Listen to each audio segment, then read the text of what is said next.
So unless you've been living under a rock, you must have heard of FX30, which is my dream camera. It has everything which I wanted in an APS-C camera. Insane IBIS 4K 24 frames per second with no rolling shutter. That's why I'm gonna order that camera as soon as it becomes available. Today, in the name of capitalizing on the views and the success of a past video, we are gonna go through 5 reasons why you should be considering picking up this Sony 11mm f1.8 for your next Sony camera. Let's get into it.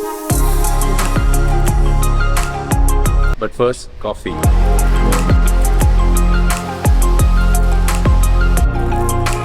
Welcome back everyone, it's Anand here, back from a very cloudy day in Bangkok. Unless you have been living under a rock, you must have heard 2.5 months back when Sony decided to release 3 brand new lenses on the same day, and everyone in the internet loses their mind. Well, then everyone loses their mind. And for good reasons. All of those lenses looked incredible and the reviews were amazing, and the timing was great on these lenses because I was in the market to pick up a wide angle lens for my camera anyways, so it worked for me.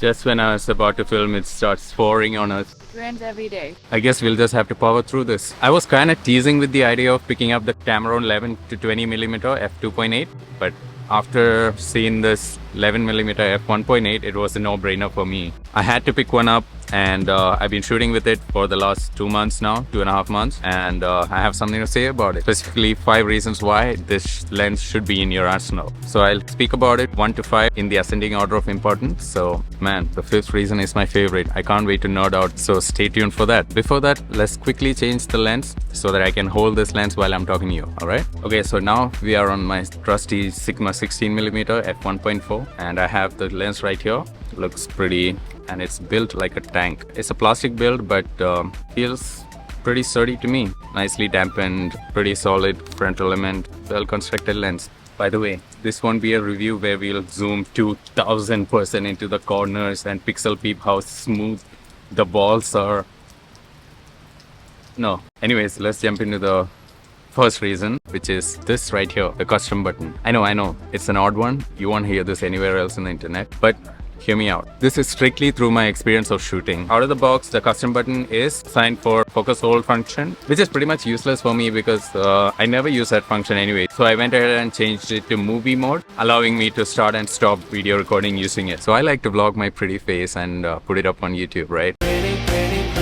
Most of the times when I'm vlogging, I like to hold the lens directly. Like if I'm not using the handle with the camera, I'll just hold the lens directly and point at me and film myself. So I'll be about running and gunning, right? Quickly I'll just whip out my camera and press this button. I don't even have to do any press record and like turn around or none of that. Just hold it up, press this button right here, and I'm recording. Very easy, convenient, amazing. Love that. Now, I know it's not recommended because there are chances of damaging the lenses and the camera mount, but in my experience, it's fine. I think that's the conception from the older generation of cameras when the body itself used to be so heavy. The new generation of Sony mirrorless cameras are so light to begin with, plus the lens is barely anything. I don't think it'll put any pressure on the mount or your camera, and it should be fine. It worked perfect for me, but it's not an advice, but it's just what I do. After all, I'm just a guy on the internet, so take it for what it is. Please take care of your camera. It's so useful because I could just start the video and stop the video without getting my hands off from the camera, and I can record everything pretty much with one hand. So it has become so involuntary for me by now that when I put on the other lenses which doesn't have this button like the Sigma 16, I think to myself, how did I survive without it till now? So yeah, once you get used to this button, there's no going back. Trust me. Custom button. Try it. Oh man, it's just pouring on us. I hope the sound is alright. Let me just change my placement so that the camera is not getting wet. Now, the next point which really didn't come as a surprise for me is the sharpness, because it's 2022 and Sony wouldn't dare to release a camera lens which is not sharp. But personally, I never like the over-sharpened look of what the digital cameras produce, so I tend to dial back the sharpness all the way to the minimum anyways and add the required sharpness in post. But we all can agree and appreciate a very sharp lens, right? So yeah, this lens, my god, it's tack sharp, corner to corner, no fringing, no blue shaped, yellow shaped, I don't know, all that bullshit. Nothing of such sort. Excellent image quality out of the lens. And now we all know the Sigma 56mm f1.4 is the sharpest lens ever made for Sony APS-C cameras, but I think this lens one-ups that for sure. Even if you're recording in 1080p, it's still sharp. We all know the slow-mos from these cameras are softer than downsample 4K, but nothing. It looks sharp even in my 120 frames per second videos. Now, even the sharpest lenses out there can't produce a good image if the subject isn't in focus. Which brings me to my next point, which is the autofocus. And to test that, I'm gonna put this lens back on so that I can show you what I mean. Okay, we're rolling. Please stop raining so that I can finish this video.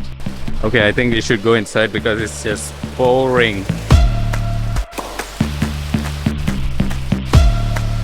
We gotta move.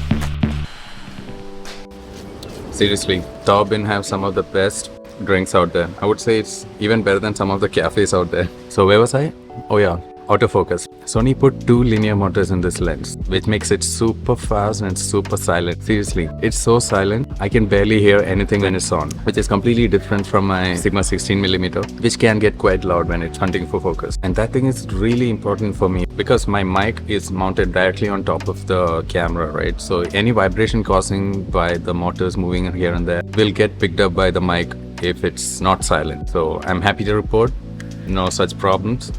All quiet. All that mic picks up is my voice, so I'm happy with that. And if I'm talking about the autofocus performance, you know, it's a native lens after all. Sony's autofocus system is best in the world, and since it's native lens, it just flies through those focusing points with no hunting. And another point to notice, there's no breathing while focusing, which is being more of a feature in newer Sony lenses where you can't see the focus like hunting, focus breathing when the lens is trying to focus. So breathing is basically when it's trying to focus from a shallow focus to a deep focus. If the frame goes like whoop, whoop, whoop, that's basically breathing, which is very good. It doesn't take the viewer out from the video. I find it interesting how for a long time Sony APS-C didn't have a fast autofocus ultra-wide lenses. There was one with autofocus, the Sony 10 to 18mm f4, which is a great lens to begin with, and to my surprise, the lens has held up quite well considering how old the optics in it are. The lens is almost 10 years old, and recently a lot of creators on YouTube, you know who I'm talking about, found out that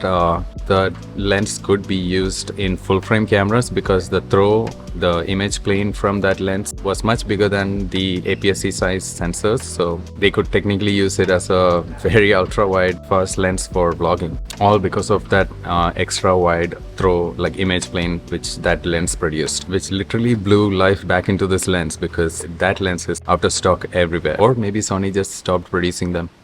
I don't know, but great lens. I had my eye on it for quite a long time actually. But even that lens was f4, to be real, isn't very fast for an APS-C camera. Then some of the other manual lenses did go up to f2.8, like the Lao 9mm f2.8, which is very sharp, I heard, but super expensive. And the Samyang 12mm f2. Even then, let's get real, nobody really wants to use a manual lens for video. Then the fastest aperture was f2, which brings me to my next point, which is aperture. What the? This lighting was so much better. I should have sat here the entire time.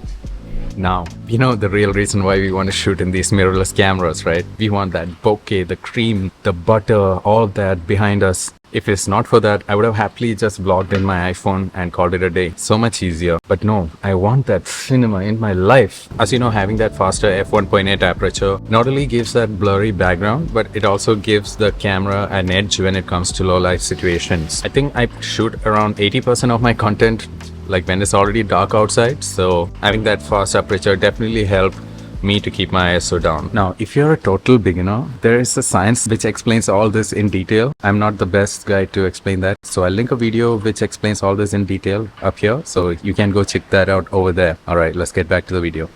Now, before we talk about the number one reason why you should be getting this lens, let's talk about some of the drawbacks with this lens. As you know, no lens is perfect, and neither is this. To list a few, this lens's actual focal plane is kind of fisheye,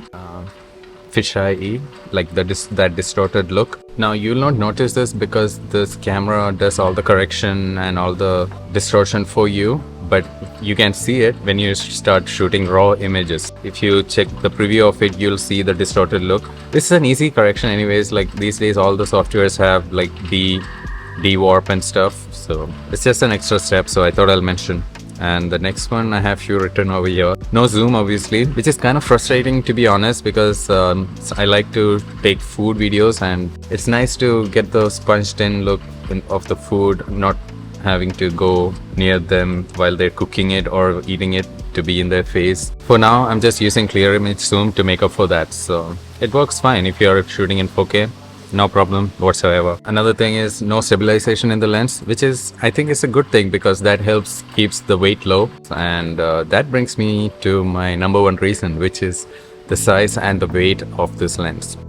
Before we get into that, I want to talk about what I mentioned in my previous video regarding this lens, that Sony is soon gonna release another APS-C camera with amazing IBIS and insane specs. So unless you've been living under a rock, you must have heard of FX30, which is my dream camera. It has everything which I wanted in an APS-C camera. Insane IBIS, 4K 24 frames per second with no rolling shutter. That's why I'm gonna order that camera as soon as it becomes available in Thailand. And pro tip, if you're planning to pick up any gear, everything tends to be cheaper in Thailand for some reason, in my observation, so might want to look into it. Now regarding the size and weight, this tiny thing weighs just 181 grams. I mean, I don't know how to explain it. It's barely anything. It's a treat to just carry it around. Before, when I used to vlog with my 16mm, it was a task to just carry it around. Just holding it, it would hurt my arm. After like 5 minutes of using it, if I had to give it to my girlfriend to hold it for a while, she would start complaining all the time, being just how heavy it is. That camera and lens combination just felt like a luggage, which I have to take it everywhere I go. Now the whole package is so tiny that I just carry it around in my small bag, just like my wallet and phone. Wait, hold on a minute. I'll just show you the bag. This is it. It's a small side bag. My camera with the mic attached on top just goes right inside this. I can put an extra lens there. My wallet, my phone, some batteries, all the wires needed. Easy peasy. Love it. To carry this thing wherever I go without any hassle, enabling me to capture good footage wherever I go. And that has always been my goal, to capture the best footage possible with as little as possible. And this tool has definitely enabled me to do that. So these are my impressions of this lens after 2 months of using it. Now if you want to see my first impressions with this lens, you can check that out over here. I will see you there. Bye.